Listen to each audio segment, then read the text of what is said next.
everyone, welcome back to our furniture flipping adventure. Today I got this big old solid wood dresser that I found on Marketplace for $15. Jumped right in my car, drove and grabbed it as fast as I could, and brought it home.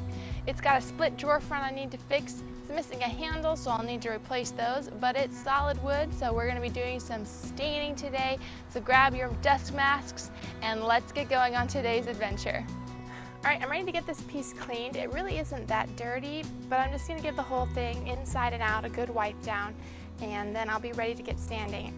I want to make sure that my piece is clean before I sand, just so that any dirt or residue left behind doesn't gum up my sandpaper and make me go through it more quickly than I have to. And then on the areas that I plan to paint, it'll just help my paint stick better.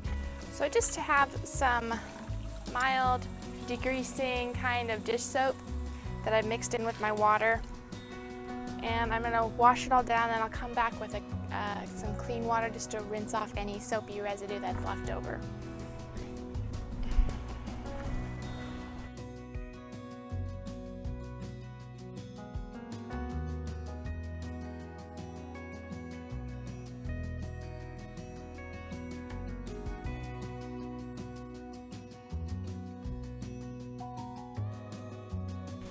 As I clean off these drawers, I'm going to be snatching off these knobs. I'm going to have to replace them, but you never know when you might need a giant wooden knob. So I'm going to be putting them in a bag and keeping them for another project.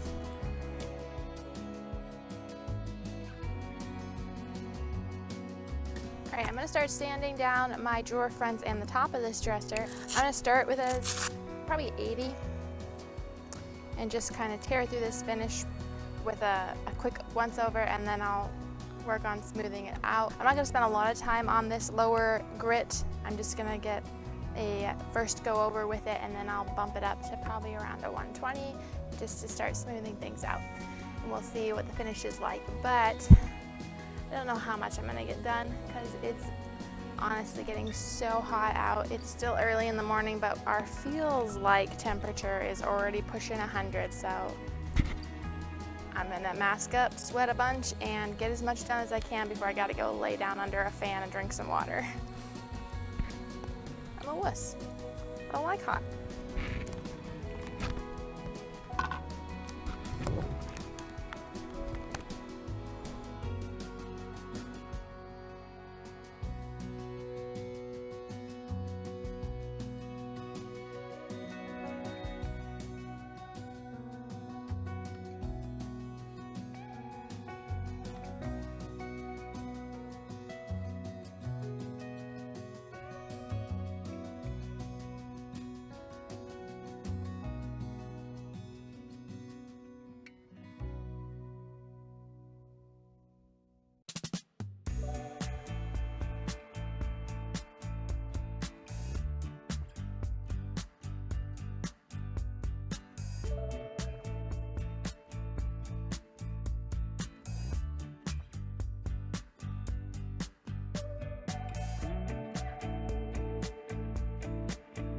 This isn't your traditional stain. It is Varathane's weathered wood Accelerator, and it's supposed to give you an aged look in minutes. In reality, it took closer to 30 minutes, but who's counting? It didn't have an odor, but it will react differently to different types of wood, and it didn't react evenly, which was perfect for this project where I wanted a beachy, driftwoody look.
So I'm ready to get the second coat on, and we're having kind of a bit of an evening storm here, so the lighting's a bit odd just all around, so I apologize for that.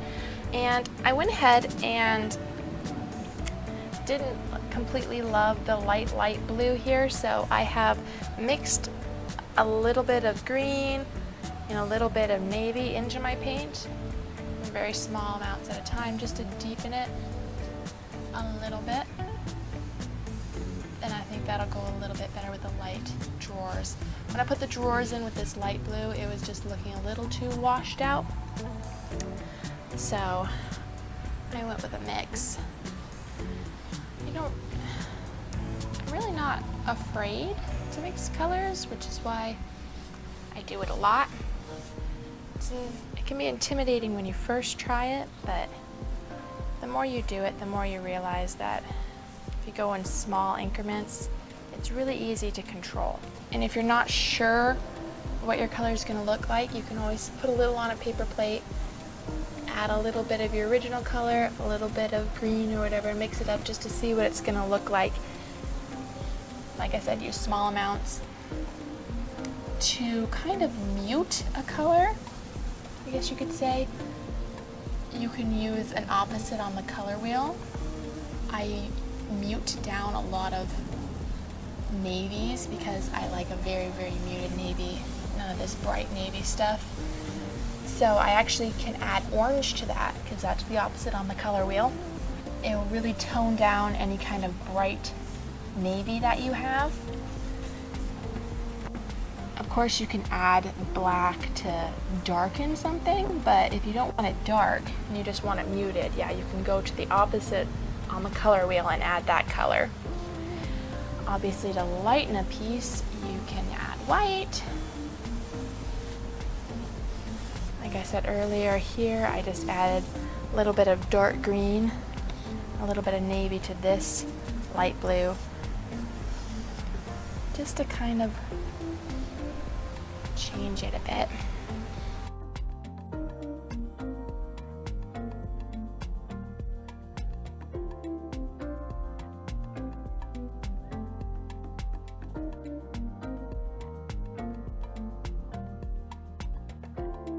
Looks like I'm getting really good coverage too. I'm thinking this second coat's all I'm gonna need. But I will check back after it dries and do any kind of touching up or extra painting that it needs. All right, let's get going.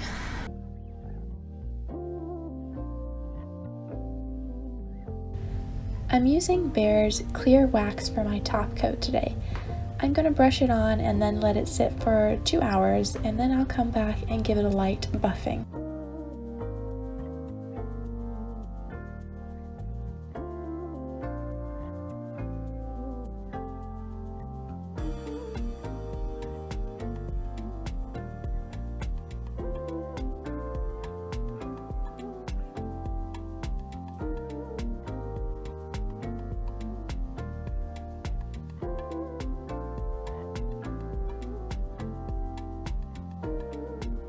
You'll notice I have a little container that I chopped up out of an old cottage cheese container, but I scooped some of my wax into it and then mixed a little white paint in it so that I get a white wax because I don't have any on hand. I would say I probably did a 4 parts wax to 1 part paint ratio, somewhere around there, and I mixed it all together really, really well.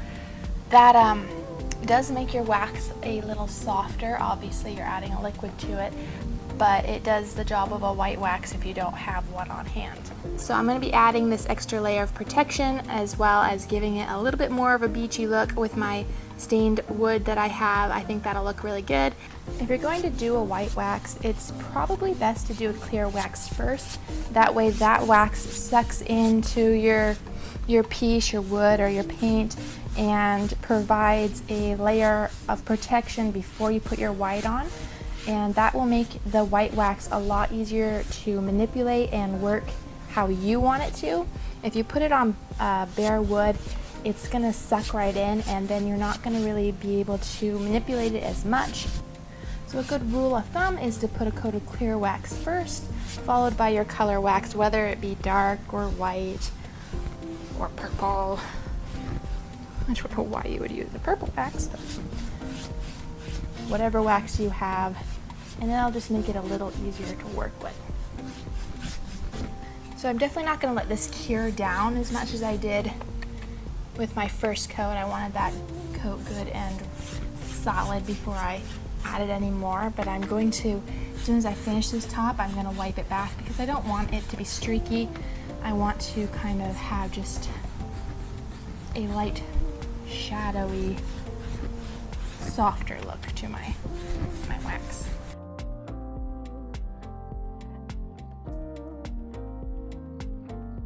Alright, we're all done and I love it. I love that with furniture you can try different styles and no two-piece has to be exactly alike. For this one, I definitely was influenced by my recent vacation to the beach to get a more driftwoody, beachy vibe on it. And I really love the gray drawers and tops, and I can see myself definitely using that kind of stain again.